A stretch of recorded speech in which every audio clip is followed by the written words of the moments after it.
అందరికీ నమస్కారం. పార్టీ శ్రేణులకు మరియు ఇతర పార్టీ నాయకులకు, నా శ్రేయోభిలాషులకు అందరికీ నమస్కారం.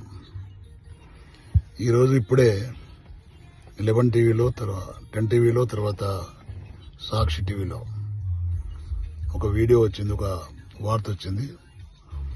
బాజిరెడ్డి గోవర్ధన్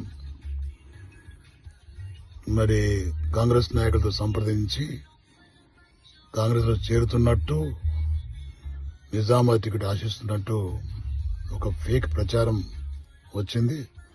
అది ఎవరు ఆధారం వల్ల వచ్చిందా ఏంది నాకు అర్థం కాలేదు. నేను కూడా వాళ్ళతో మాట్లాడిన ఎవరు చెప్పారని చెప్పేసి వాళ్ళు ఎవరు చెప్తలేరు.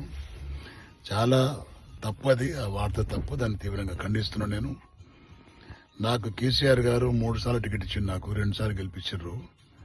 మొన్న ఓడిపోవడం జరిగింది.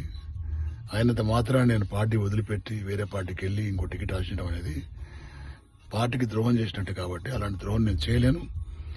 నేను కేసీఆర్ గారికి నాయకత్వంలో పనిచేస్తాను. నేను టికెట్ వచ్చినా రాకున్నా నేను అదే పార్టీలో ఉంటాను నేను.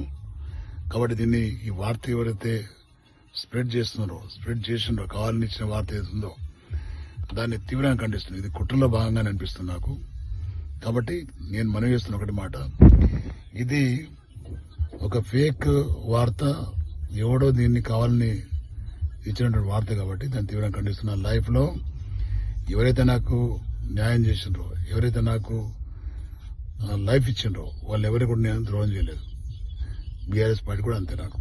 కాబట్టి నేను ఆ పార్టీ వదిలిపెట్టే ప్రసక్తి లేదు. దయచేసి నేను మనవి చేస్తున్నా, నేను తీవ్రంగా నేను ఖండిస్తున్నా.